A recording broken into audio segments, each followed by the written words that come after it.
Gracias, muchas gracias. Quiero sobre todo empezar agradeciendo a José por ser el organizador de este panel, de este evento, a nuestros magníficos invitados, a Luis Eduardo, gracias por estar aquí, Andrea, qué placer tenerte acá. Luis, es un gusto contar aquí con su experiencia, con su sabiduría, muchas gracias. Y efectivamente, en el área de comunicación, nosotros nos hemos planteado permanentemente estar tratando de tomarle el pulso a la actualidad, a lo que va sucediendo en este mundo, que efectivamente cambia tan vertiginosamente a tal punto que nos deja sin palabra, ¿no? Nos deja ateridos y creemos que es efectivamente necesario pensar, reflexionar y sobre todo hacer diagnósticos y mirar hacia futuro. Creemos que en este momento, caracterizado por la violencia, la guerra, el autoritarismo, la intolerancia, efectivamente la comunicación puede jugar un papel central y efectivamente creo que pensar estos problemas del mundo contemporáneo, del mundo global, desde un enfoque comunicativo es fundamental. Creo que falta mucho de este tipo de enfoque y en esa dirección estamos empeñados en el área de comunicación.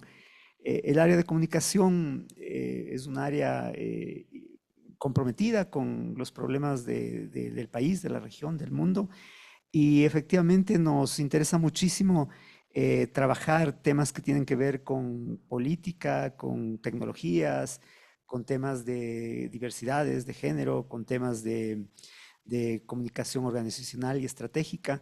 Y efectivamente, desde lo que hacemos nosotros, que es formación de posgrado, planteamos siempre la necesidad de tener un horizonte de análisis, un horizonte de pensamiento, de investigación sobre estas problemáticas, vinculando por un lado la tradición y por otro lado también el tema de innovación constante en el que estamos trabajando justamente en algunos programas, sobre todo el programa de comunicación transmedia, un futuro programa que estamos preparando en comunicación e inteligencia artificial, que básicamente tienen esa función. Pero adicionalmente tenemos programas como comunicación estratégica, comunicación política, que están vinculados justamente a formar profesionales que sean capaces de encarar estos cambios que está pues, sufriendo la sociedad, el mundo, las instituciones, los medios. Y por último, también tenemos una línea tremendamente importante que tiene que ver con investigación. Tenemos una maestría de investigación en comunicación y un doctorado en comunicación. Estos programas efectivamente se dedican más al tema de producir conocimiento, pensar. Creemos que eso es absolutamente necesario en este momento de incertidumbre en el mundo y donde efectivamente los cambios tecnológicos, culturales, geopolíticos eh, exigen un pensamiento profundo, de largo aliento, contextualizado. Así que este evento pues se enmarca en este sentido, en esta misión que tiene la universidad y también el área de comunicación. Y para nosotros es un placer que nos estén acompañando acá. Esperamos que disfruten de este conversatorio que seguramente va a dejar planteado allí algunas preguntas para seguirlas pensando en la coyuntura que vivimos. Muchísimas gracias y bienvenidos todos y todas.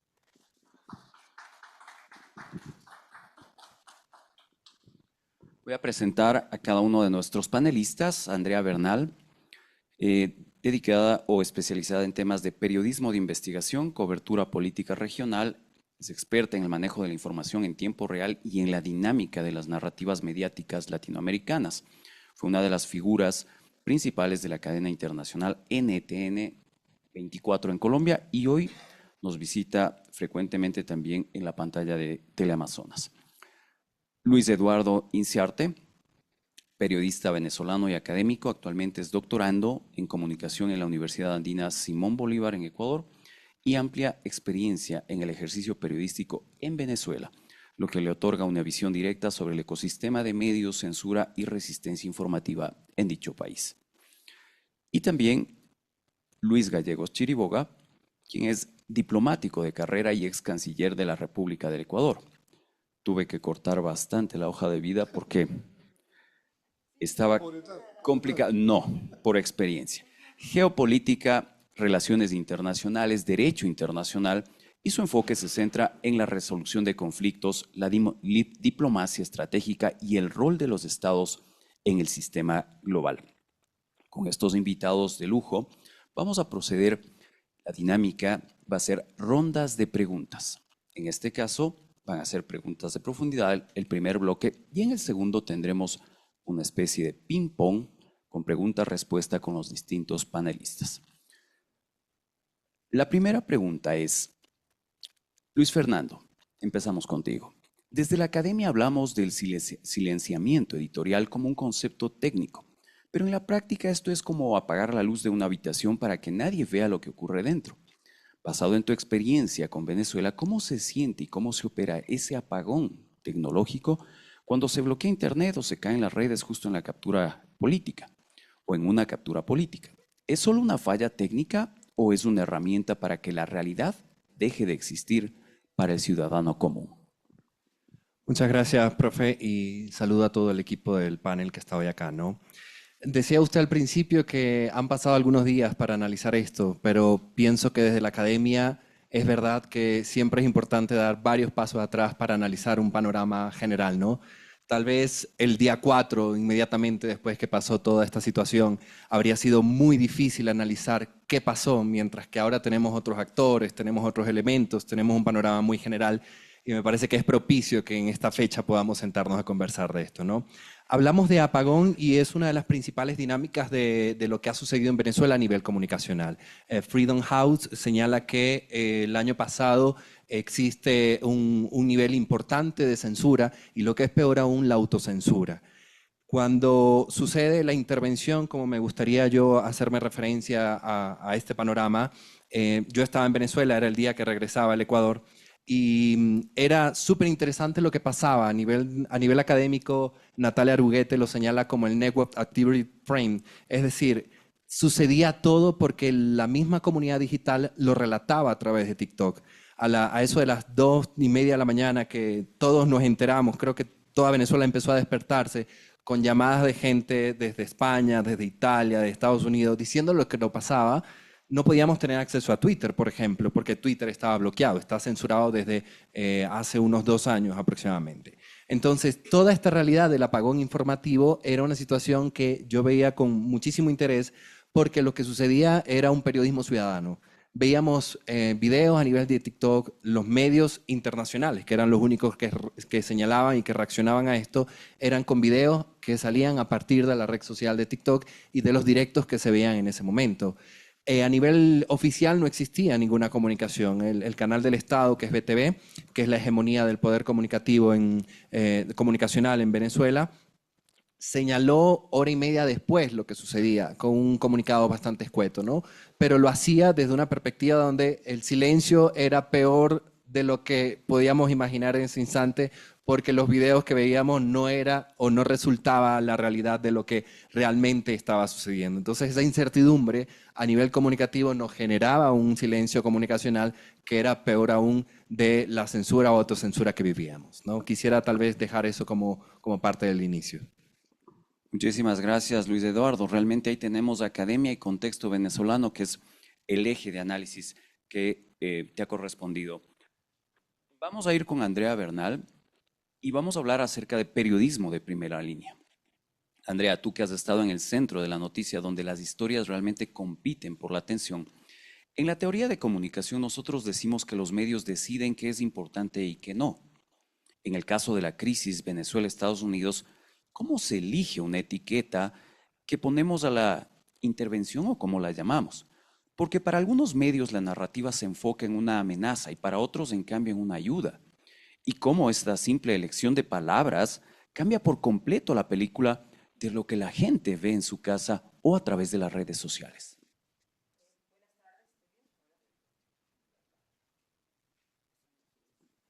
Buenas tardes, ¿cómo están? Gracias por la invitación a la Universidad Andina, gracias por estar aquí, por poder conversar un poco de lo que creo que uno sé, pero mentira, yo siempre aprendo más de lo que sé, así que gracias por eso, porque aquí voy a aprender mucho más.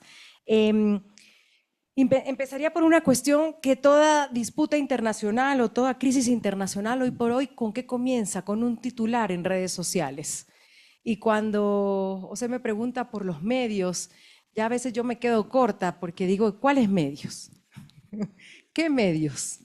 Yo he sido una nostálgica de la comunicación porque la verdad es que siempre he trabajado en los medios que le podemos llamar los medios tradicionales, en la televisión, pero soy consciente que cada vez más esa cajita la aprendemos menos y estamos ahí. Entonces, sí, trabajo en ese medio tradicional que hemos tratado, yo creo los periodistas que queremos sobrevivir, a reinventarnos o a inventarnos, que todo está ya en las redes sociales, en el celular, y siempre, todavía me sorprende, espero el día que no me sorprenda cuando me digan que por TikTok seguimos informando, ¿no? Me encanta cuando él dice que los videos de TikTok, y no lo digo de forma ni despectiva ni no creyendo, no, me la creo totalmente. Cada vez ahora que estamos haciendo un programa en Teleamazonas los lunes en la noche a las 9, tenemos un segmento que es de redes sociales, y sobre todo en Ecuador, porque en otros países cambia, en Chile es más Instagram, en Colombia, de donde todavía estoy y vivo allá, es Facebook o canales de WhatsApp, pero aquí en Ecuador me llama muchísimo la atención cómo el TikTok sigue creciendo y te dicen que la gente se informa por TikTok, y la verdad que todavía estoy en la investigación o la forma de entender cómo, o sea, qué hace uno para entrar a TikTok y que algo realmente sea informativo.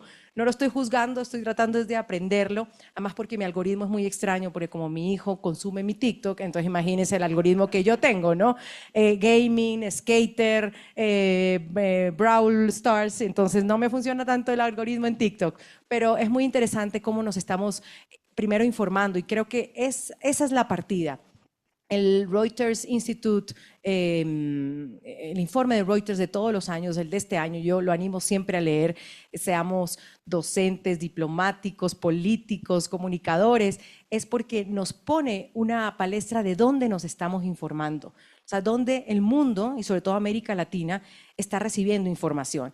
Y cuando te dicen que unos países lo hacen más por TikTok, otros por YouTube y otros por Instagram o X, cada vez menos, porque es muy polarizado, entonces te das cuenta que quiénes están poniendo los titulares. Entonces, con ese paso adelante, te digo que toda crisis internacional hoy por hoy pues está apareciendo con un titular, y con un titular además que viene de redes sociales, porque la rueda de prensa ya no existe, porque el mensaje a la nación tampoco existe, porque la entrevista one-to-one se ha ido perdiendo, y porque nuestros gobernantes en su mayoría te mandan son Truth Social, Donald Trump, o si no X, y ahí se desatan todas las guerras en esos comunicados. Entonces, es pensar en eso, ¿no? La disputa hoy es comunicacional. Ya no es territorial, ya no es de soberanía, creo yo. Tal vez el embajador ahonde un poco más en que si todavía puede ser diplomática, pero diplomática por redes sociales, ¿no? Entonces uno dice, ¿y dónde está la diplomacia? ¿Todavía sirve para algo? Y hay quienes dicen que sí, y me parece muy bueno que digan que sí, que todavía la diplomacia existe para algo. Entonces, cuando vienen estos temas, como por ejemplo el de Venezuela, recibes información a cuentagotas, porque eso fue lo que pasó ese día. Si nos trasladamos al 3 de enero. Esto yo lo trasladaría más bien al 2024, cuando fueron las elecciones robadas, yo lo digo así, robadas por el régimen venezolano. Y ahí empieza a darse una vuelta, y luego con la elección de Donald Trump es otro punto donde esta comunicación cambia en el continente frente a Venezuela. El de te pongo unos barcos en el Caribe, pero ¿qué hacemos? No hacemos nada, entonces ¿para qué están los barcos? Pero no tenemos información, pero sabíamos que sí habían. Luego en el Pacífico, es como, no sé, ver una serie de Netflix, ¿no les parece? Entonces nos cuentan los capítulos de a poco, y no es que no haya manera de corroborarlo desde el periodismo, pero la información es escasa. Y ahí es donde viene como una oportunidad para todavía los que creemos en el periodismo y en la comunicación, que es de poner en contexto. Ya la noticia te la jala rapidísimo en las redes sociales. Ya la noticia, o sea, aquí pasa algo ya y ya está aquí. Yo hasta que sea el noticiero de las 7 se me hizo tarde. Es cómo pongo en contexto lo que está pasando, cómo explico por qué pasó lo que pasó, O cómo tengo yo a veces ahí un segmento que le digo, pongámonos al día. ¿Cómo pongo el día a la gente de lo que está sucediendo para que, además, en un minuto o en 30 segundos, porque según Instagram o TikTok, que son maravillosos, si uno entra a ver cómo son las métricas, si una persona se queda viéndote 17 segundos, es un triunfo. Es un triunfo. O sea, si tus métricas dicen que te vio tu video de 1 minuto 17, te dicen, bien, estás súper bien. Entonces, eso me parece que es el primer contexto, ¿no? ¿Dónde nos estamos informando? Todo cambió.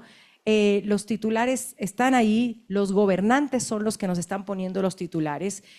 ¿Cómo estamos reaccionando y haciendo que esa comunicación sea verdadera, certera, propia? Es el reto en el que estamos hoy.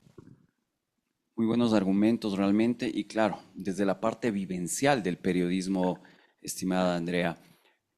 Embajador Gallegos, en la diplomacia el silencio suele decir más que las palabras. Si pensamos en la comunicación como una tecnología de poder, ¿cómo se usa el silencio coordinado entre países para validar una acción de fuerza? En un mundo en donde todos tenemos un celular, ¿cómo logran los estados, los organismos internacionales, que una intervención sea vista como una transición necesaria y no como una violación a las reglas de juego? Perdón.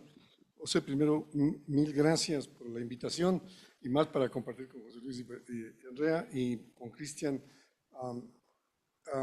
Yo me haría la pregunta de qué hago yo aquí con los comunicadores, porque mi rama profesional tiene algo que ver con comunicación y fundamentalmente con lo que se llama en la comunicación tradicional, lo que es diplomacia pública.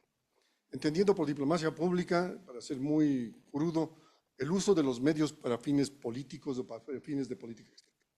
O sea, hay un objetivo, hay una estrategia, la comunicación, el convencimiento a través, en democracia, de la población, la comunicación es fundamental para el convencimiento, para persuasión, para invocación de resultados.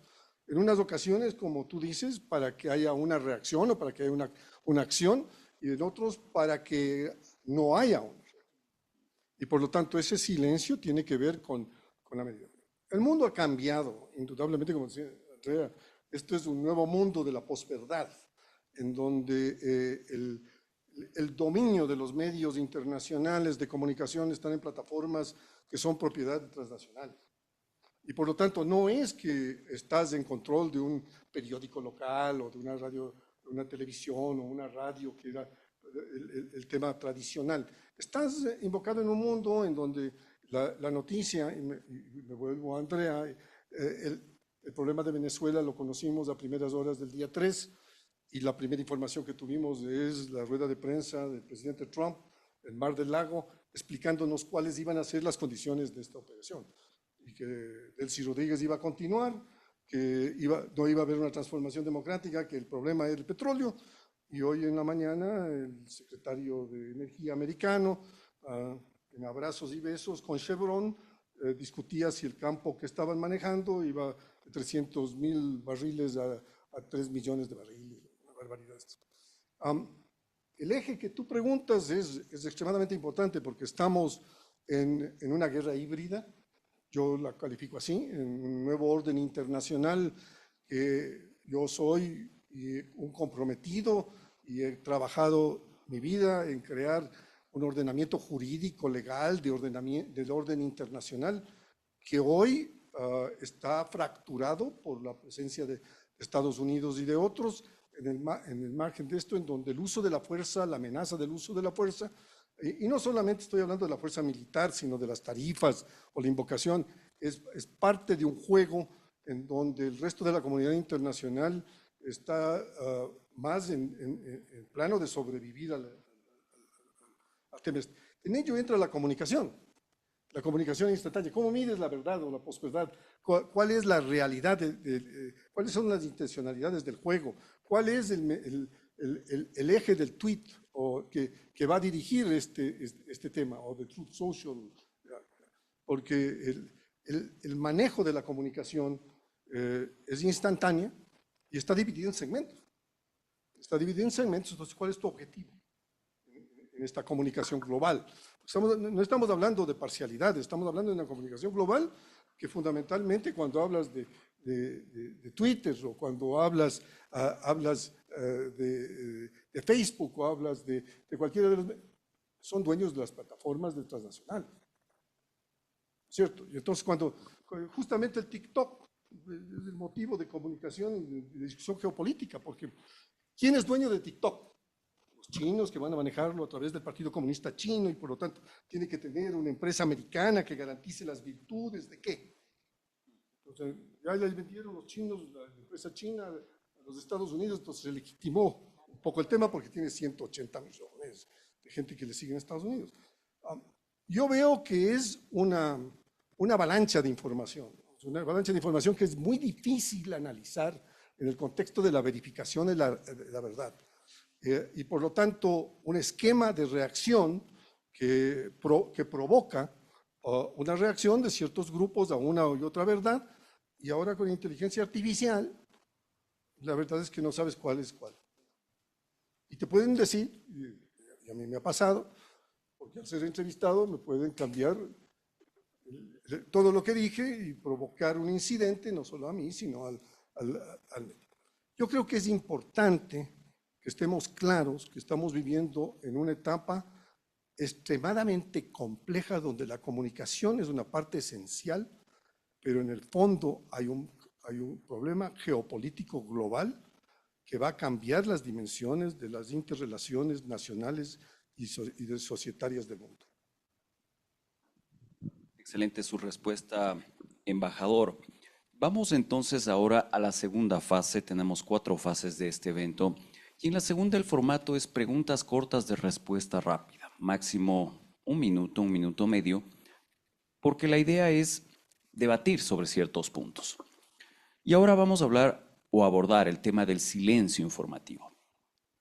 ¿El silencio informativo en una extracción militar es una necesidad técnica de seguridad o es una violación al derecho de la verdad?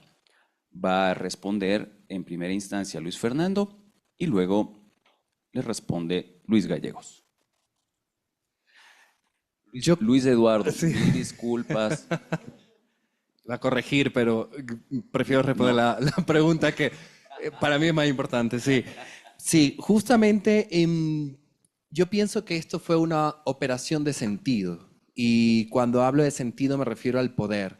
Decía Andrea que la disputa es comunicacional. A mí me gustaría añadirle que el poder es comunicacional, ¿no? Entonces, justo el silencio entra dentro del campo comunicacional de cómo se maneja. Por ejemplo, vimos desde el año 2025, cerca de agosto de 2025, cuando empezaron con las narrativas desde Estados Unidos de motivar el hecho de hacer los bloqueos marítimos en el Caribe, ¿no? Entonces los ataques a lancha que contaminaban el territorio norteamericano, y esto de alguna forma empezó a implementar esta narrativa del poder comunicacional. Pero luego vino un silencio, que todo el mundo decía, bueno, ¿y todos estos barcos aquí al frente qué va a pasar? Frente a Venezuela, o sea, que cuándo van a entrar, van a llegar, y de eso un montón de memes que además se desplegaron en torno a esto, que no queda fuera de la política comunicacional, ¿no? Pero luego vino esta especie de silencio que decíamos, bueno, no sabemos qué va a pasar, pero nos tomó por sorpresa a todos los venezolanos, a todo el mundo, nos tomó por sorpresa la madrugada del 3 cuando sucedió lo que ya conocimos, ¿no? Entonces yo creo que parte de la estrategia del silencio incluso enmarca esta agenda política, como la discutimos mucho en el doctorado, la agenda Sering, que empezó a marcar los atributos dentro del poder comunicacional que se mencionaba. Entonces, partían hechos como, por ejemplo, el atributo de que si es legal o es ilegal, que si es viable o inviable la salida del gobierno, que si es bueno o es necesario. Entonces, estas respuestas que de alguna forma salían desde los medios de comunicación, algunas permanecían en silencio por parte de los Estados Unidos o del gobierno de Trump, pero luego vimos cómo finalmente tuvo el desenlace dentro de la disputa comunicacional que vivimos. Vamos con usted, embajador, por favor. ¿Me repites la pregunta? Correcto. Silencio informativo, extracción militar, ¿es una necesidad técnica de seguridad vista desde el punto de vista diplomático o una violación al derecho de la verdad? Mira, perdón. Esto minutos se prende. Sí, perdón. Yo creo que indudablemente en una guerra de este tipo, en una guerra híbrida, hay momentos en que la estrategia militar demanda el que no haya el anuncio previo a que no haya una reacción por parte del conjunto. Pero, como decía Luis Fernando, esto era una guerra avisada, ¿no? O sea, poner una flota naval en el Caribe con el mayor portaaviones, era más o menos diciendo, aquí vamos a ejercer la fuerza. Y luego vinieron los ataques a los barcos que se presumen son, a las canoas estas que presumen son narcotraficantes, que hay una gran discusión en el Congreso americano si fue legítimo o no legítimo. Entonces, estamos más allá de la pregunta en términos, ¿fue correcto o no fue correcto? ¿Es legítimo? ¿Está asentado en derecho? Esto es un ejercicio de poder y fundamentalmente las consecuencias se han dado desde el periodo en que iniciamos la conversación contigo, que íbamos a tener este coloquio. Yo creo que es muy importante el medir cuándo son los silencios, porque en un mundo en donde hay una vorágine de comunicación, de repente hay un silencio.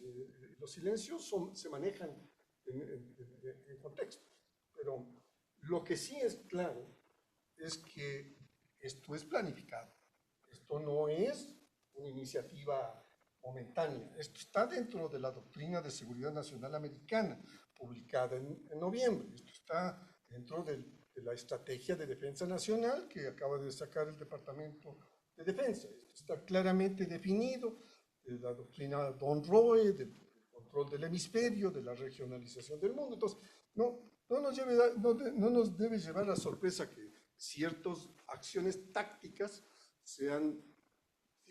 no sean reveladas por su importancia de ejecución y otras sean anunciadas a voz en cuello para que haya una reacción del otro lado. Muchísimas gracias, embajador. Vamos entonces ahora sobre el poder de los algoritmos, que son todos estos temas que han estado inmersos en lo que estamos analizando.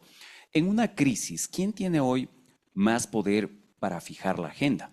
¿El dueño de un canal de televisión tradicional o el algoritmo de la red social que estamos viendo? Van a responder Andrea Bernal y luego Luis Eduardo.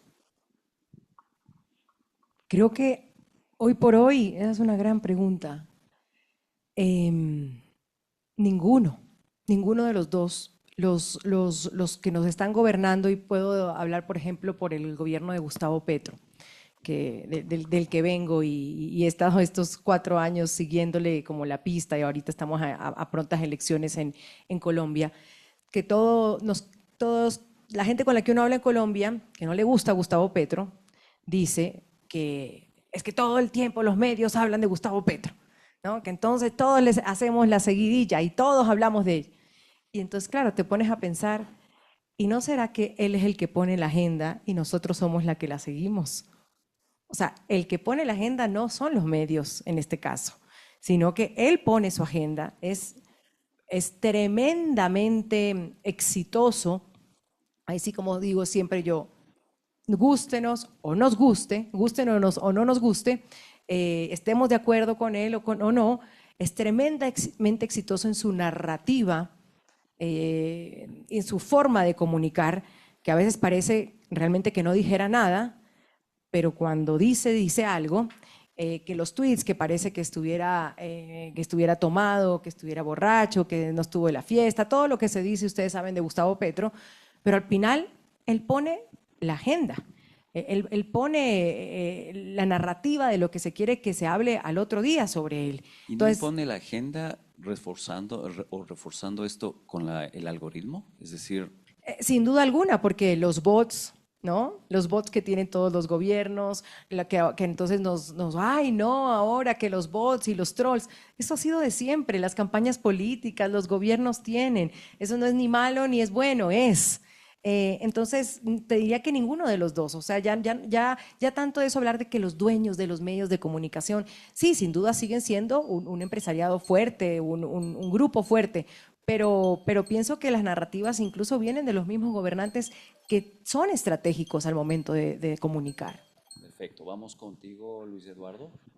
Tienes tu tiempo. Sí, yo sí quisiera puntualizar el entender a qué agenda nos referimos, ¿no? Dentro de la agenda setting tenemos que entender a nivel académico la agenda ciudadana, que es aquella que sale desde X, desde lo que mencionábamos TikTok, la agenda mediática y la agenda política, que es justamente la que mencionaba, que intenta el gobierno del país convencer o poner como el titular, ¿no? Y un ejemplo de eso es, por ejemplo, la primera publicación de Truth Social que hizo Donald Trump con la fotografía de Nicolás Maduro. Esto fue una agenda política que se convirtió en una agenda ciudadana, porque fue la primera fotografía que circuló, yo no sé, pero creo que es la primera foto del 2026 que se hace más pública, más viral, más entretenida, ¿no? A nivel del show, porque tenemos que entender un poco que esto también se presta como para entender el show mediático, ¿no? La fotografía que necesito es de Nicolás Maduro esposado en un avión, incluso tenemos que comprender que la vestimenta que llevaba de la marca Nike se agotó, además fue todo un tema simbólico. Entonces tenemos que entender cuando hablamos de agenda, ¿a qué agenda nos referimos? ¿Es la agenda que está en redes? ¿Es la agenda que intenta el gobierno? ¿O es la agenda ciudadana de que habla la gente en la calle? Entonces entendemos que la agenda va en debate constante, ¿no? ¿Cuál es la que intenta posicionarse? Y podemos hacer un ejercicio rápido. Podemos ver el Instagram de Teleamazonas y podemos abrir el Instagram de TC Televisión, por ejemplo. Y ahí vamos a ver una agenda de disputa y de debate que va a ser un ejemplo muy fascinante para entender de qué se trata la agenda. Estás planteando temas de investigación, Luis Eduardo, y me Podemos encanta. saltarnos la tesis doctoral. Todo. No, la tesis es obligatoria para graduarse. Vamos a hablar ahora sobre el tema de la huella digital. Y es que en la era de los satélites celulares es técnicamente posible ocultar una intervención militar por más de una hora o tener esta cortina blanca, como se denomina a toda esta acción coordinada y concitada. ¿Es solo una ilusión temporal? Empieza Andrea Bernal y luego Luis Eduardo.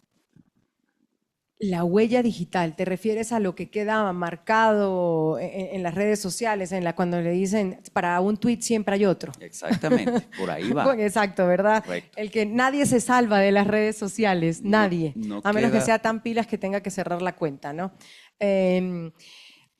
Bueno, de eso se trata, ¿no? De esta huella digital en el que estamos, en el que yo me acuerdo en el colegio, hace algunos años, haber leído 1984 o Big Brother is Watching You, ¿no? De George Orwell, ¿no?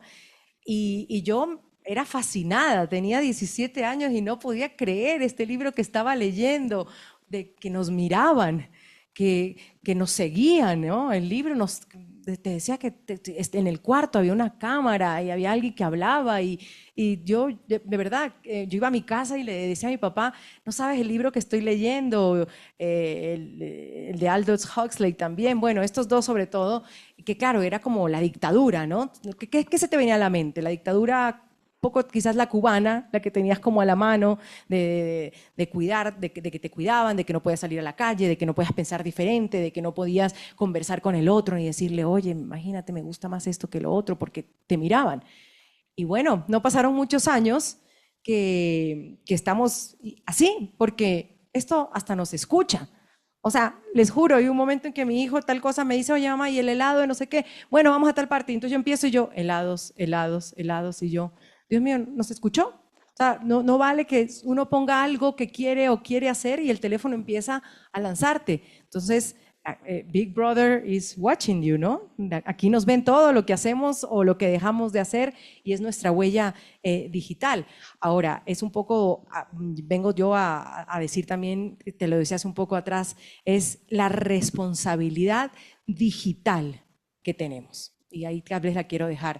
Los que están aquí como docentes, como estudiantes, como periodistas, como políticos, como diplomáticos, desde cualquier esfera en la que estemos, pensemos en la responsabilidad digital que hoy por hoy tenemos frente al tema de las noticias falsas y de las fake news. Yo siempre digo, antes de encontrar algo, porque la típica, ¿no? Oye, es verdad que no sé qué, ¿dónde lo viste? En YouTube. Y yo volteo a mirar en YouTube. ¿Y de qué fuente es? ¿Y quién la dijo? ¿La revisaste? ¿Está en otro medio? ¿Quién más lo dijo? Y esa es una preocupación mía constante de mi círculo, ¿no? De la mamá de uno, de los hijos de uno, del círculo de uno. Ahora que ustedes tienen esta influencia en alumnos, es ¿dónde lo viste? ¿Quién te lo dijo? ¿Quién te lo pasó? Porque me parece que tenemos que seguir dándole al tema de la responsabilidad digital, así nos cueste lágrimas. Me encanta. Va contigo, Luis Eduardo. Y yo pienso que el tema de la huella digital podría ser un poco complejo como hablar de libertad de expresión, por ejemplo. Si nos ponemos a debatir si existe o no existe la libertad de expresión, si deberían o no deberían regularse las redes sociales, es un tema que abre muchísimo debate. Sin embargo, yo sí quisiera orientar a nivel de la impronta que se genera desde las redes sociales el hecho de las noticias, y en medio de todo esto el tema que nos envuelve hoy de justamente en la intervención de Venezuela. Fue necesario entender qué sucedía porque pasaban muchas cosas al mismo tiempo. Entonces, algunas personas empezaban a escribirme: es verdad que Diosdado lo agarraron, es verdad que era grabado, es verdad que, o sea, un montón de cosas que mucha gente empezaba a preguntarme porque estaba como en ese momento allí, pero este hecho de que sucedan muchas cosas al mismo tiempo nos lleva a reflexionar el hecho de necesitar un fact-checking, y lo decía Andrea, por ejemplo, ¿no? O sea, pensar dos veces si lo que estamos viendo es real, aunque yo creo que es un gran reto que nos enfrentamos los periodistas para intentar manejar esto, ¿no? Porque es desproporcionado, todos tenemos acceso, todos podemos abrir ahora mismo un ChatGPT y decirle: ponga a mi pareja ideal al lado de mí, te crea la imagen y ya publicas la fotografía y te diseña una pareja ideal. Entonces, vivimos a segundos, a instantes de poder generar una noticia, una imagen, o poder generar cualquier elemento que de alguna forma pueda trastocar el hecho de la realidad, o trastocar incluso la misma huella digital de entender qué es real y qué no. Entonces estamos en esa misma frontera de tratar de entenderlo, pero creo que esto amerita otro conversatorio. Correcto, Así que le voy a comprometer a Andrea que se quede por aquí más tiempo. Y es un debate súper importante porque realmente es lo que estás viendo en las pantallas y cómo validas ahora la realidad. Me encanta. Vamos entonces ahora, sí, alineado con lo que acabas de decir, Luis Eduardo, sobre la verdad y las redes, el tema de las cámaras de eco, que es fundamental abordarlo. Las redes sociales, entonces, ¿nos están ayudando a democratizar la información en la crisis, o nos están encerrando en tribus o en burbujas informativas que solo creen lo que quieren creer, que es bastante grave? Vamos con Luis Gallegos y luego con Andrea Bernal. 1 minuto y medio, 2 minutos. Yo creo que vivimos una realidad, como dice Andrea, ni es positivo, ni es negativo, ni está correcto, no es correcto. Estamos viviendo una realidad que no la controlamos, que somos para muchos la mercancía. Y nuestras vidas son un libro abierto, porque si tienes el control, los conocimientos financieros que tienes, de todos los temas tuyos personales, y todo lo que te gusta comprar, y tu algoritmo ya es conocido, fundamentalmente lo que tienes es un dominio mucho mayor del que le damos la importancia. Y en política, esto los asesores políticos de los gobiernos la comprenden perfectamente, saben cómo manipularlo, y si saben qué te emociona, qué no te emociona, qué es aceptable, pues es sencillamente el pago de un asesor inteligente que pueda manejar la comunicación, en donde la pregunta tuya anterior, si hay silencios, no hay silencios, si hay invocaciones, o sencillamente en lo que ocurre en muchos gobiernos, no hay respuesta. La pregunta del periodista, la invocación, hay un silencio. El juego de los silencios que tú estás manejando es una estrategia política, que muchas veces atomiza el interés social, porque la gente se cansa y tiene distintos calificativos respecto a cómo se maneja. Yo quería regresar sobre un tema que habló Andrea, sobre el tema de Petro.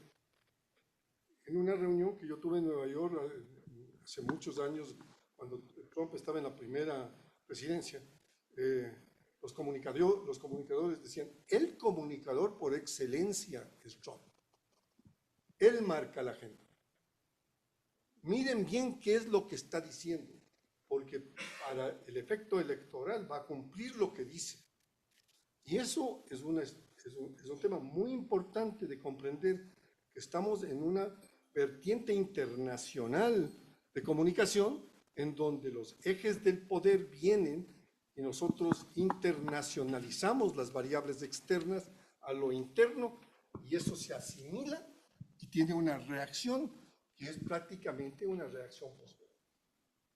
Vamos contigo, Andrea, por favor.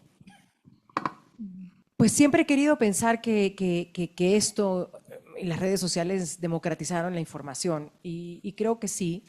Me parece muy interesante que todos podamos opinar sobre cosas. Lástima que lo que nos hizo fue polarizarla aún más. Yo todavía no he logrado sentarme a escribir algo, algún día lo haré o pondré un video, de cómo es posible que cuando democratizamos la comunicación y todos tenemos más acceso a la información y todos podemos opinar más, es cuando más nos insultamos, más nos tratamos despectivamente, más hacemos pedazos al otro, barremos con el nombre de la persona. La violencia digital es terrible. Para las mujeres también es un tema que incluso se ha tratado y se sigue tratando, la violencia digital para las mujeres en las redes sociales. Cuando hablamos de la violencia de afuera, la física, este es un tema, un tema que se debería empezar a tratar mucho y ha sido denunciado por políticas, por asambleístas, por congresistas en América Latina, de esa violencia que hay en las redes. Entonces, eso me preocupa y además no lo logro entender. ¿Cómo es que yo pongo mi opinión y en vez de alguien decir, no, Andrea, mira, yo creo que estás equivocada porque yo tengo este punto de vista, entonces, no, fascista, comprada, pautera, mala madre, por último, hasta soy mala madre, ¿sí me explico? Entonces, ¿cómo? ¿En qué momento, perdón, nos volvimos así? A veces creo que porque no somos capaces de decir eso a la cara, en un one-to-one, nadie es capaz de decirme a mí que está en desacuerdo de esa forma conmigo y nos ocultamos detrás de esa fachada, además de no poner una cuenta abierta o no poner el nombre que es. Entonces, sí, democratizamos, pero también polarizamos aún más con el tema de las redes sociales que nos llevan a un enfrentamiento que hay, y no solo en América Latina, no solo en el Ecuador, yo creo que en el mundo entero vemos cómo está Europa entre una ultraderecha y la izquierda, Macron versus Le Pen, por nombrar algunos, donde no nos podemos sentar a conversar y donde no podemos opinar distinto porque no estamos dispuestos a escuchar al otro. Y si no estamos dispuestos a escuchar al otro, como yo siempre digo, apague la luz y que se vaya el último. Yo suelo decir que cierren la lámpara y ya vámonos, finalmente. Vamos a tener una última pregunta en la que le voy a plantear al embajador. ¿Sigue siendo relevante la OEA, ONU, en la narrativa de estas crisis, o el mundo finalmente ya pasó a la era de la justicia por mano propia entre potencias? Y va contigo también, Luis Eduardo.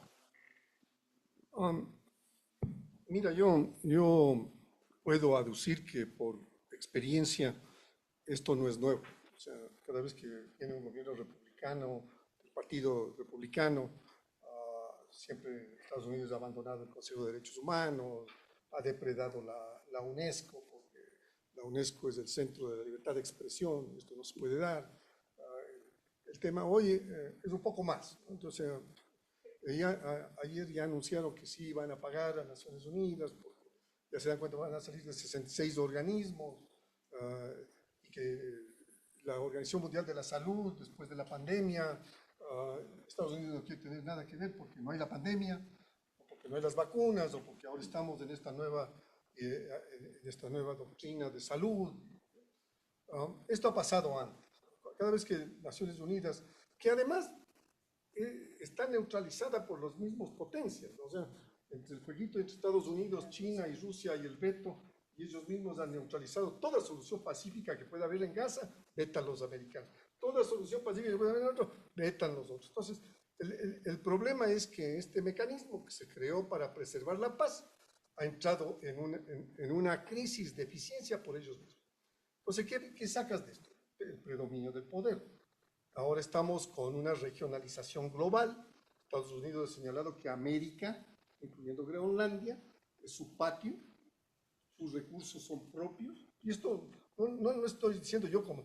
Vean la estrategia americana nacional americana, ya está clarísimo lo que pretenden con la doctrina Monroe.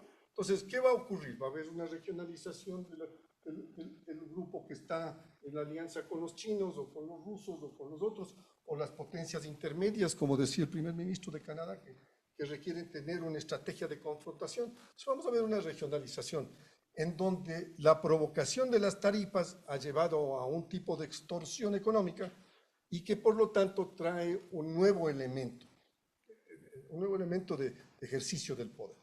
Lo que estamos viendo en realidad es el uso y la amenaza del uso del poder en una realidad donde el derecho que nos asistía a los pequeños era la única base que más o menos neutralizara. Pero estamos frente a una inclinación cada vez mayor al uso de la fuerza y sencillamente tienes que ver las alertas, ¿no? La alerta de la Federal Aviation del otro día dice, anunciamos una alerta en la región americana que compone México, Panamá, Colombia, Ecuador, porque vamos a apagar los transponders de los aviones militares, que son las identificaciones, vamos a volar a otras alturas y vamos a ejercer acciones de fuerza y por lo tanto anunciamos a la aviación civil que tenga cuidado. Ya, esto está escrito en punto claro. Ahora, ¿qué van a hacer los países con eso? ¿Qué implica eso para la soberanía, el derecho internacional si subsiste? Pero yo creo que así como hay esta realidad, yo quiero concluir con eso, en realidad, en una visión más optimista, los 192 países que no son Estados Unidos están afincados en que esta es una etapa que tendrá que el mundo sobrevivir y tendrá que regresar a una normativa normalmente clara en donde nos entendamos para que no haya una polarización, porque la capacidad nuestra de reacción ante la fuerza es muy, muy limitada. Pero les recuerdo que vivimos en una zona caliente donde la cocaína es la base de un mercado internacional que fundamentalmente los compradores están en el norte y no se va a solucionar en el subglobal la provisión de cocaína. Y somos una zona caliente. Gracias, embajador. Vamos contigo, Luis Eduardo.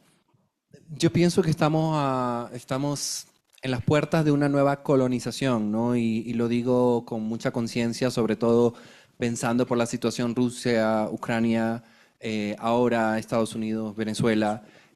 Siento que se ha perdido esa línea y esa vara de hasta dónde puede llegar el poder de alguna potencia que tenga el poderío militar o tenga el poderío económico y quién puede regular ese nivel de intervención que puede existir.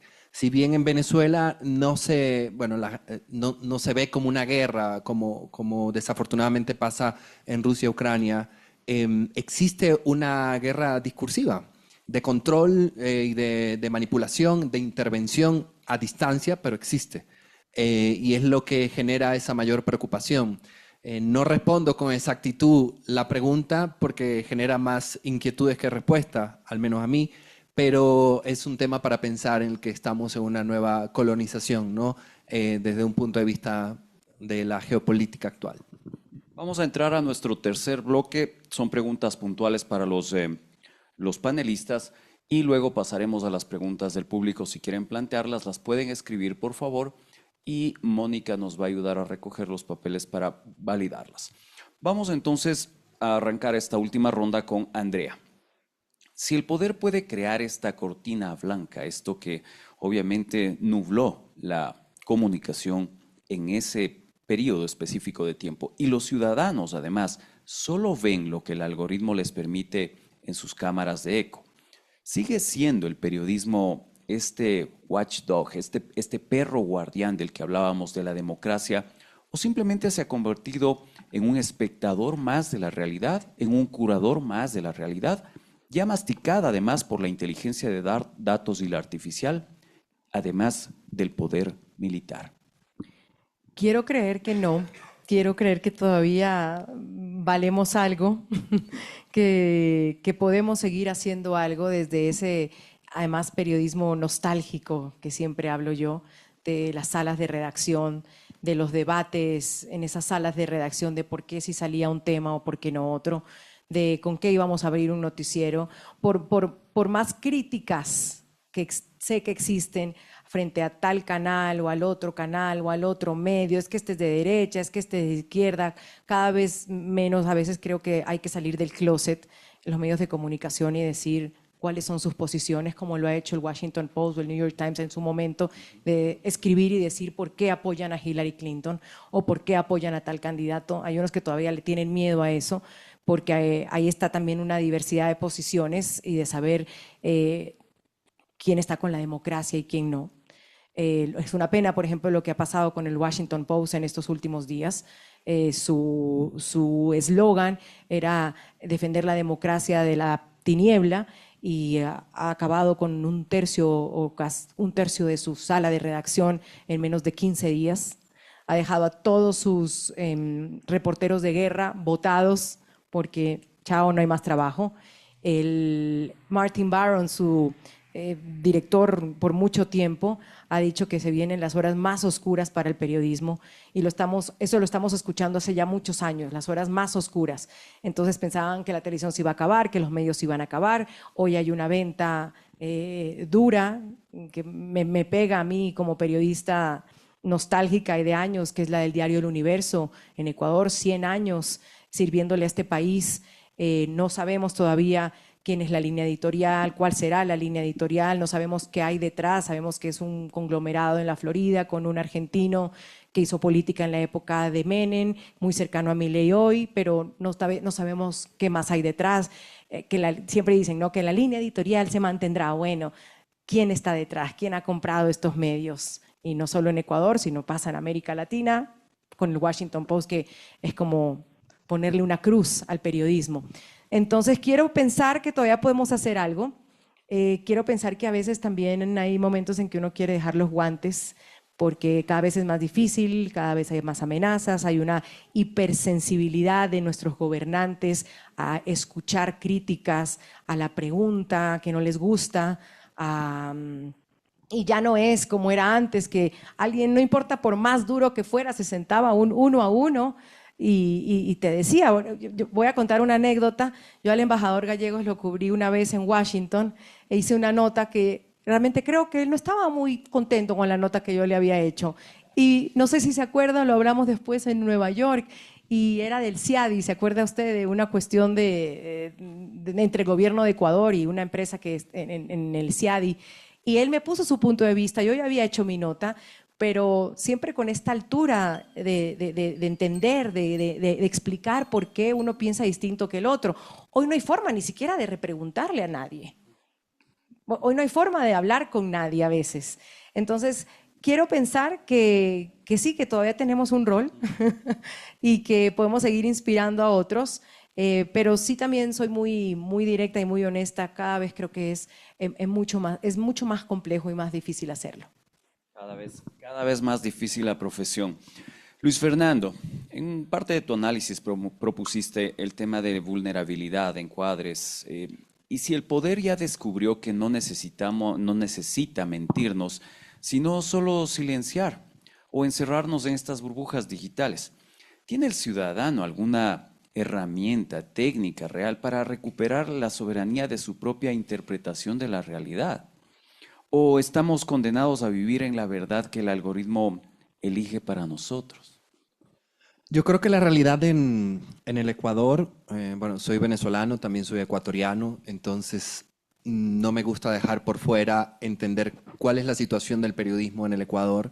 Lamentablemente estamos en un país donde si al político no le gusta lo que dice el medio, no te silencia, sino que lo compra. Y esto es muy peligroso. Y no solo al periodista, sino el medio completo. Correcto, a esto me refiero. Sí, ¿no? Compra el medio y podemos tener una agenda política mucho más sencilla y más fácil de poder tramitarla. Yo pienso que esa realidad nos lleva a los ciudadanos a entender y a ser más críticos. Y ahí es donde creo que esta idea de la libertad de expresión en medios como en X, como en TikTok, entra a la discusión. Porque pienso que puede ser la arena o el espacio político o el espacio público que nos quedaría para poder informarnos, aunque Andrea dirá, pero informarnos cómo. Pero pienso que es verdad. Mi mamá me ha hecho un par de veces la pregunta, métete a Twitter a ver qué dice.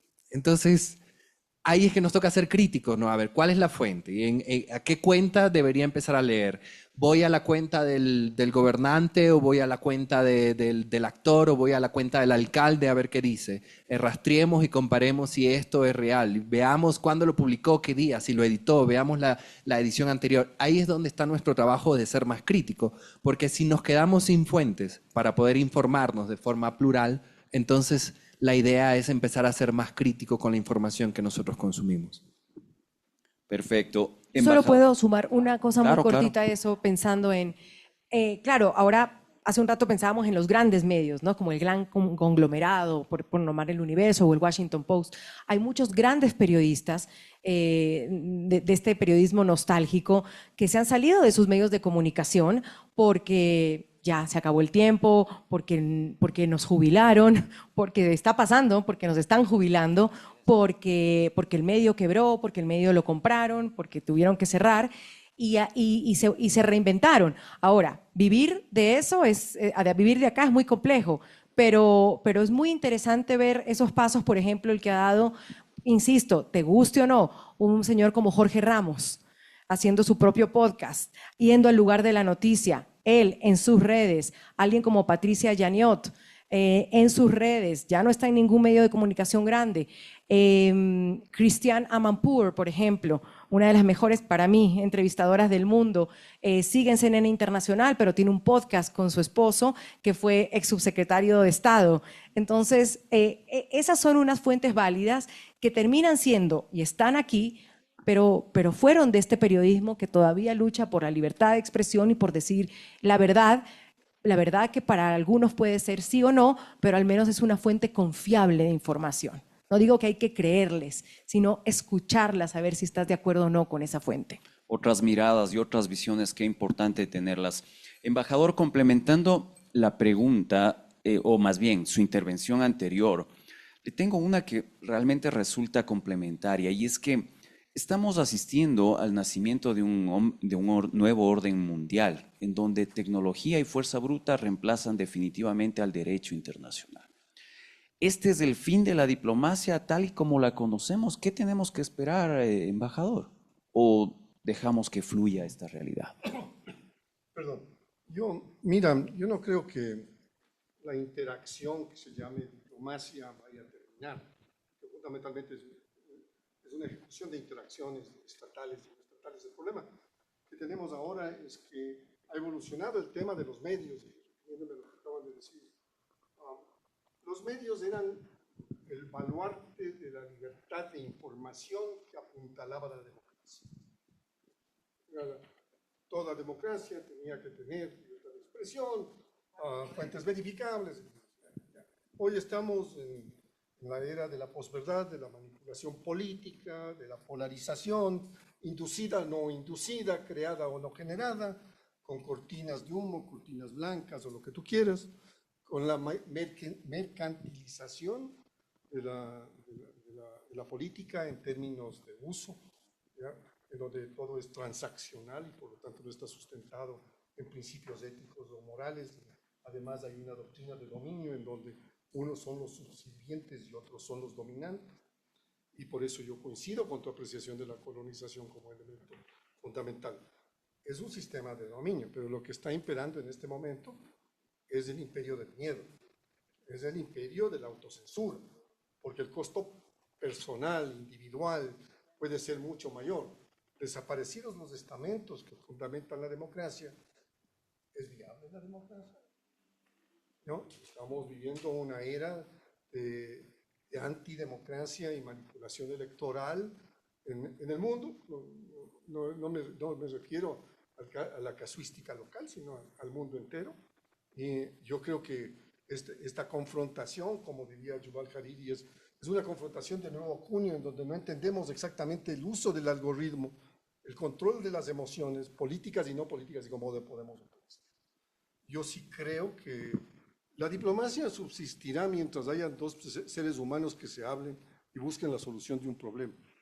El que normalmente no quiere solucionar el problema tiene una agenda. Y normalmente lo que ocurre en estamentos nacionales, para hablar de diplomacias estatales, es que tiene que comprender cuáles son los reales intereses del pueblo y no los intereses de los sectores dominantes. Y eso es un problema muy serio en jerarquías de gobernanza que tienen el control dividido, difuminado y polarizado. Muy buena su intervención, estimado embajador. Gracias a todos los que nos han ayudado con sus preguntas para este panel y para los panelistas. Y pues vamos a seleccionar algunos temas, algunas aristas que todavía no han salido y que resultan también interesantes. Y que a pesar de que este evento estaba centrado en la crisis Venezuela y Estados Unidos, hay un planteamiento que resulta bastante interesante de integrarlo. ¿Consideran que en los tiempos que está viviendo el Ecuador, en tiempos críticos, es la hora de hablar de la verdad en los medios periodísticos de mayor realce para no desinformar a los ciudadanos? ¿Cómo se viene a insertar esto en nuestra realidad, en nuestras lógicas ecuatorianas? ¿Quién quiere responder, por favor? Vamos con respuestas cortas para poder incluir la mayoría de las que nos han planteado. Yo no sé si es que todos queremos escuchar la verdad. Claro, ¿cuál es la verdad?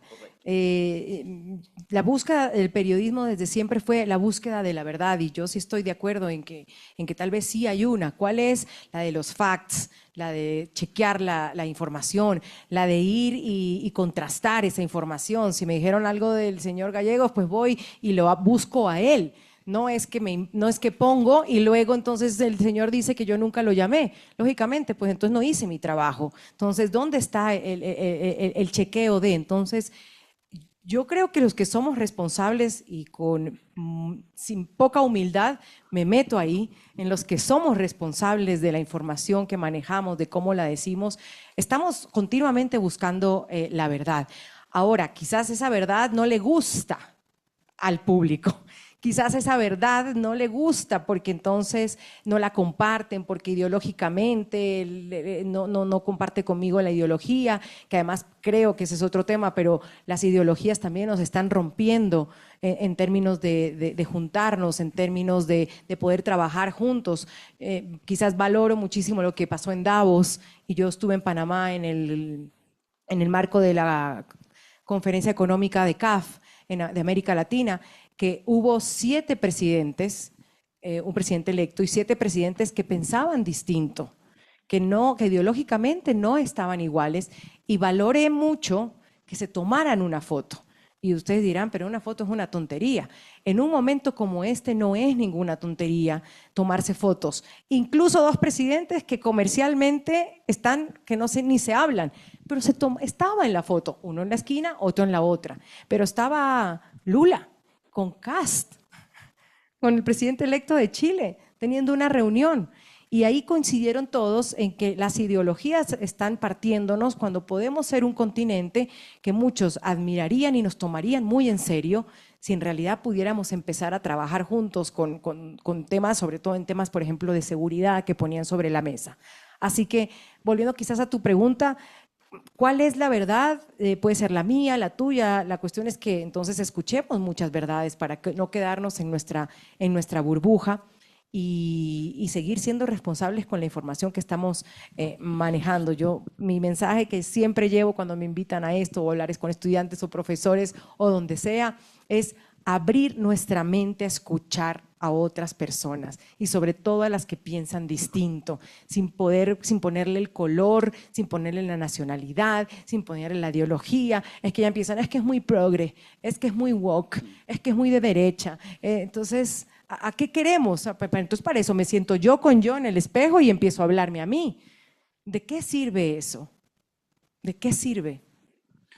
Gracias, Andrea. hay una pregunta fundamental aquí que nos plantean y es que nos dicen que en el debate no hemos aterrizado en el tema de la comunicación es poder. Creo que ha sido un eje transversal y sin embargo les plantean a ustedes como panelistas que si consideran que el Estado debería crear a nivel normativo, así como existe el poder legislativo con sus normas electoral, ahora debería regularse la comunicación para poder justamente regular lo que dice. Es el poder de la comunicación, el cuarto poder, pero ya normado. ¿Qué dicen? ¿Regulaciones? ¿Ah? Por favor, escuchen, por favor. Bueno, en la experiencia de Venezuela, Venezuela tuvo la ley de comunicación, ¿no? Fue una gran mordaza para todos los medios y terminamos como con los medios con los que estamos en Venezuela. Terminamos con una gran hegemonía mediática. Ecuador también lo vivió y creo que ya todos saben lo que pasó. No sé si podría seguir ampliando la respuesta. Yo les voy a decir que yo soy abogado.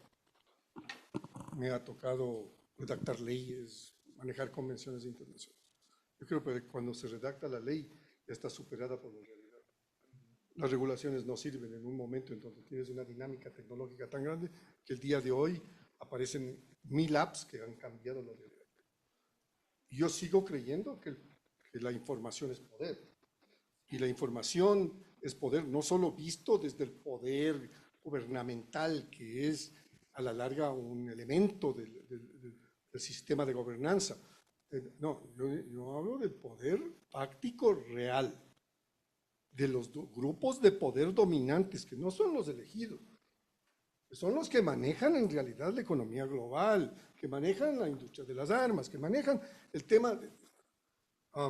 Yo le voy a agradecer a Andrea por la conversación, por la anécdota que contó del tema CIAD. Yo soy un apasionado en la defensa del Ecuador y uno de los temas centrales era la defensa contra Chevron.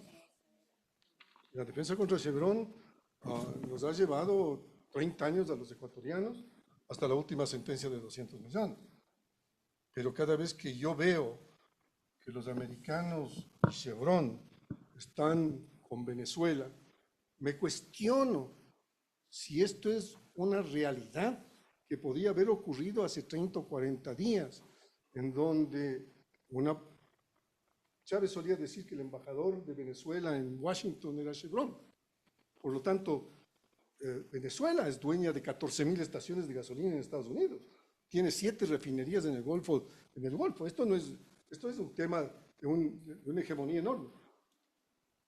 Pero la transnacionalización del poder es uno de los temas centrales de la comunicación. Y como yo decía al principio, ¿quiénes son dueños de las plataformas de las que estamos hablando? Como si fueran neutrales, cuando sabemos que los algoritmos nuestros son parte de la inteligencia del uso del dominio. ¿Creo yo en la libertad de comunicación? Absolutamente. ¿Creo que está cuestionado los mecanismos? Absolutamente.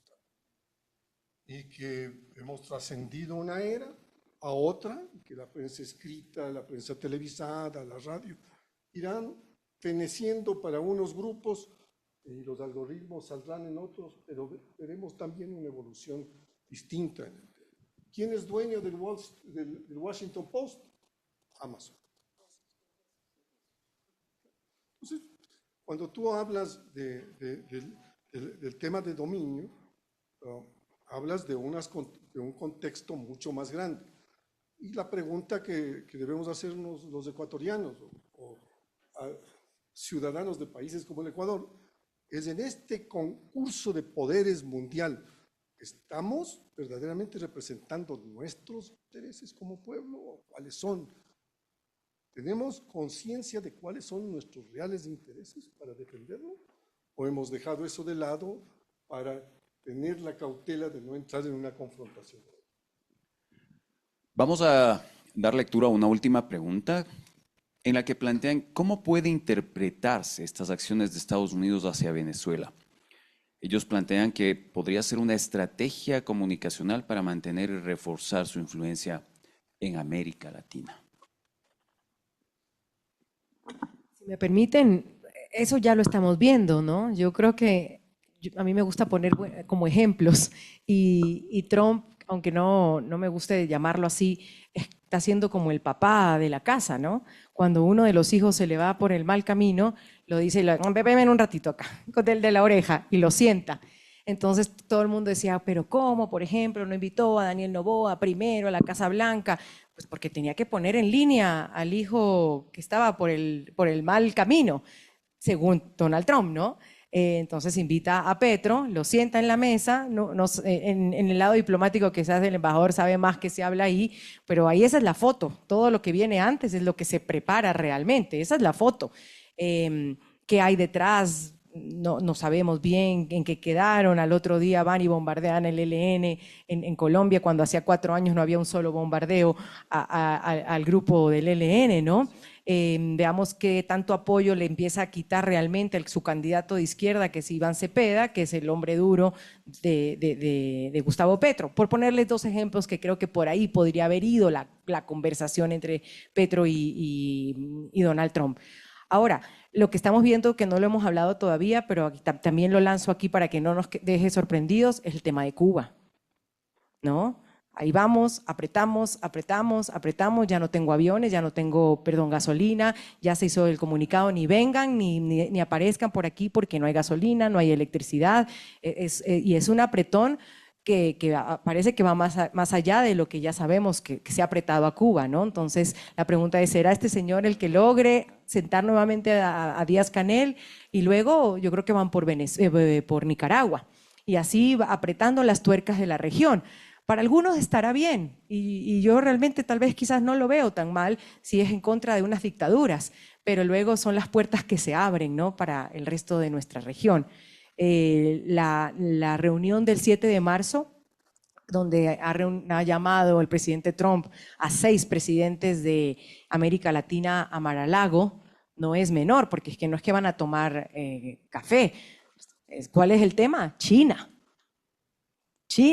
Después del cuestionamiento ayer del Departamento de Estado sobre el puerto de Chancay en Perú, ¿no? Y diciendo que si China está ahí se pierde soberanía, que lo barato sale caro, ha dicho el Departamento de Estado. O sea, ya es la situación, además es de frente, ¿no?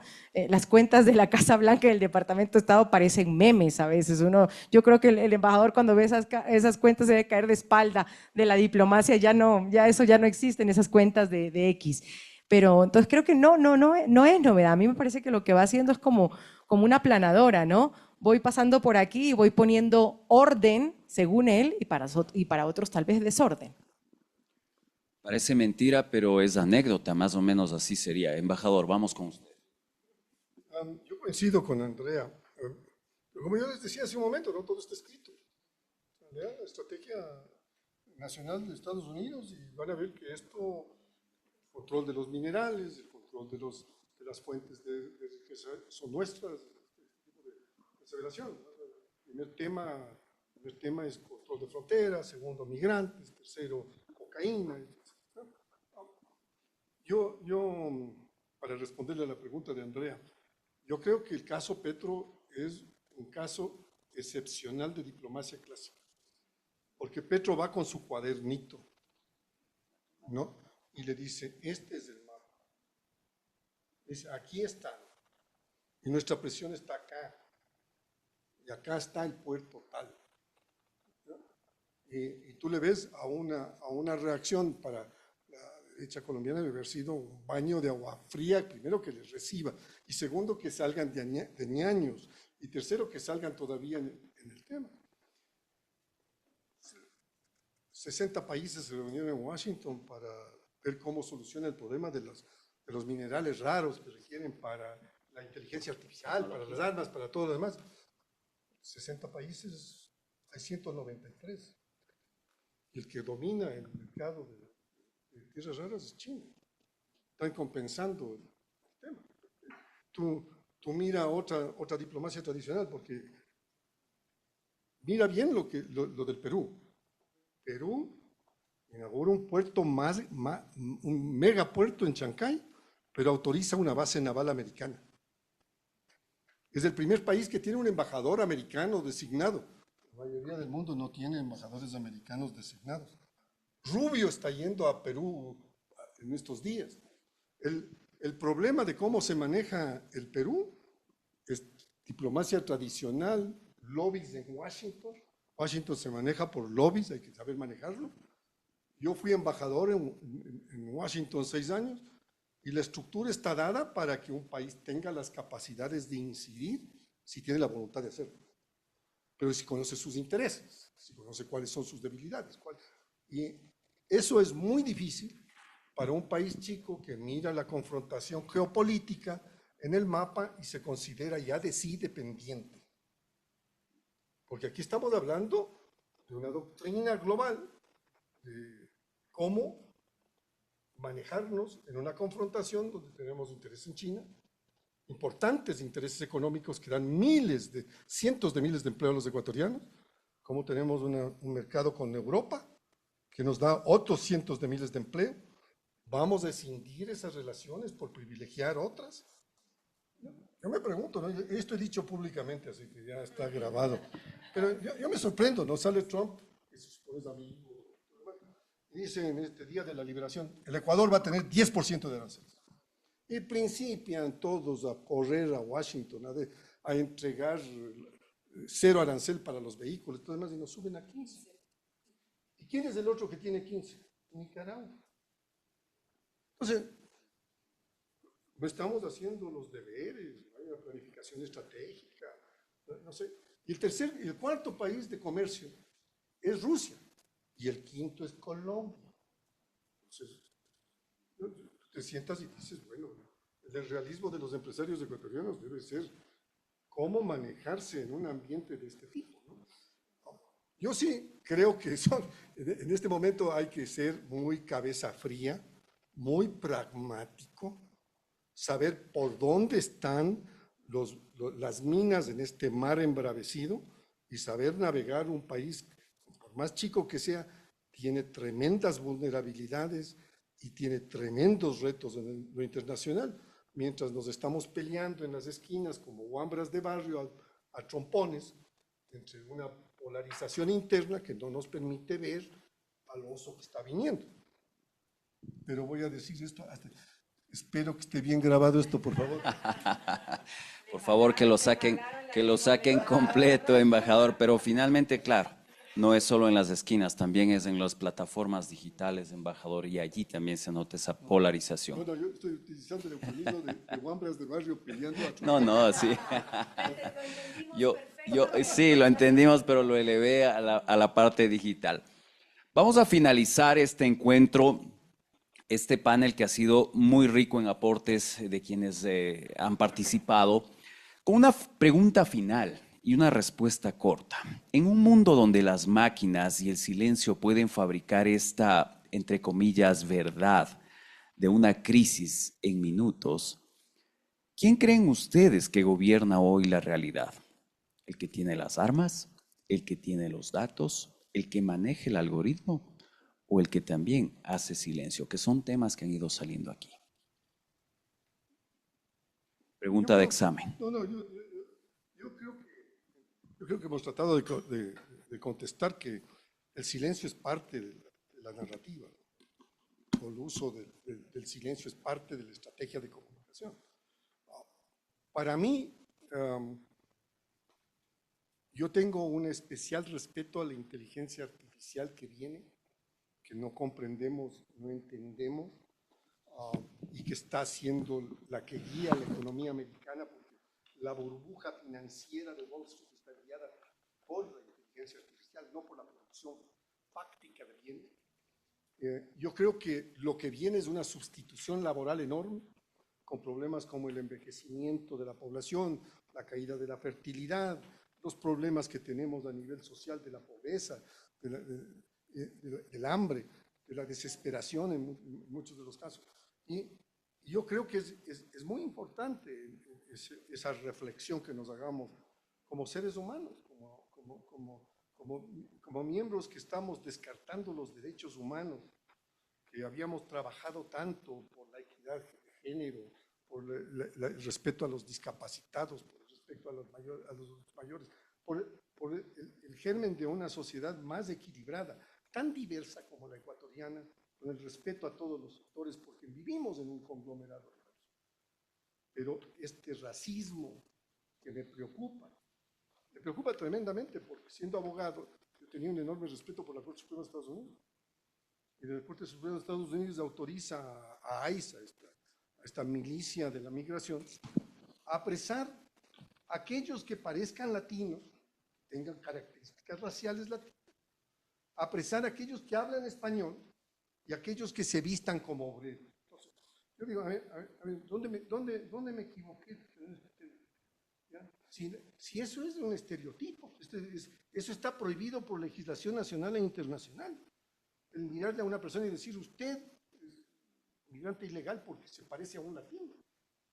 Y todos los que tenemos, hermanos, parientes que cruzan las calles en Estados Unidos, estamos preocupados, pero esto mismo está ocurriendo en Europa, esto mismo está ocurriendo en otros países del mundo.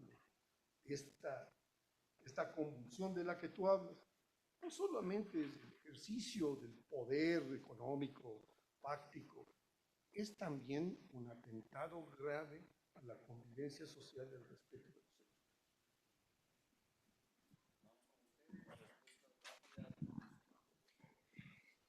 Qué gran pregunta esa, el silencio.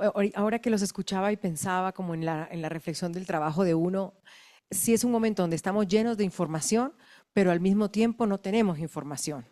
Y ustedes me dirán, ¿cómo así? Claro, o sea, abramos las redes sociales y eso empieza, ¿no? Todo el mundo comenta, opina, dice, hay por supuesto noticias, lógicamente, pero cuando quieres adentrar y preguntar más sobre esa información, ahí ya no tienes respuesta, ahí solo hay mucho silencio. Entonces es muy contradictorio que en un momento de redes sociales, en un momento de una avalancha de información por todos lados, todo el mundo, un influencer, los niños, las mamás, las tías, las abuelas, todo el mundo tiene información, pero nadie tiene la información. Y cuando llamas a las fuentes, nadie responde, nadie dice, tienes el documento, nadie te manda un documento, nadie, es como, ¿a qué fuentes acudes? ¿Cuáles son las fuentes hoy de los académicos, de los periodistas? Cada vez, creo que de esto saco de esta, que no lo había pensado así, cada vez tenemos menos fuentes. Porque las únicas fuentes antes eran las oficiales y te decían, tú no eres un pone micrófono, tú no eres alguien que va y solo cubre la rueda de prensa del ministro y se va y hace una nota, sino que después vas y investigas. Pero hoy no tienes ni siquiera al ministro para que te diga algo, porque te mandan un comunicado. Y el comunicado es lo que quieran ellos. Entonces no hay cómo replantear, no hay cómo reformular preguntas, no hay cómo, y lo digo a nivel del mundo, ¿a quién es tu fuente hoy?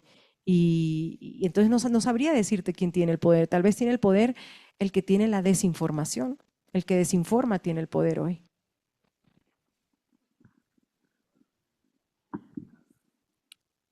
Pienso que el poder está en manos de quien logra tener la habilidad de ser mediático y de fomentar una acción concreta. Y esto lo digo, por ejemplo, en un escenario súper actual. Pensemos en el Super Bowl que recién pasamos, ¿no? ¿Quién salió en el medio tiempo? Se enfrentó a un presidente de una de las grandes potencias que estamos discutiendo ahora. Estuvo en su país, exacto, frente a uno de sus equipos de favorito, además. Se enfrentó a amenazas de muerte, o sea, pero ¿quién apareció en el medio tiempo finalmente? ¿Y con qué idioma? Porque ni una palabra en inglés, además. Entonces, pienso que el poder mediático en la acción concreta es quien podría ganar la batalla de la comunicación. Topaste un punto súper importante y realmente los mensajes simbólicos y también los mensajes expresados dentro de ese contexto tan norteamericano y la reivindicación de América para los americanos, nombrando a todos los países y luego a Estados Unidos y Canadá, fueron un mensaje potente que se ha viralizado en redes. Me apasionan esos temas, perdón por el comentario, pero sin embargo vamos a concluir este espacio con una certeza inquietante. En la crisis Venezuela-Estados Unidos, la batalla más feroz no se libró solo en el terreno, sino en nuestros dispositivos y en nuestra percepción. Como planteaba nuestro resumen ejecutivo, en tiempos de crisis quien gobierna la interpretación de la realidad gobierna el poder. Gracias a nuestros panelistas y a todos ustedes por acompañarnos y a quienes nos miran también a través de la transmisión en vivo en esta operación de sentido comunicacional. Muy buenas noches.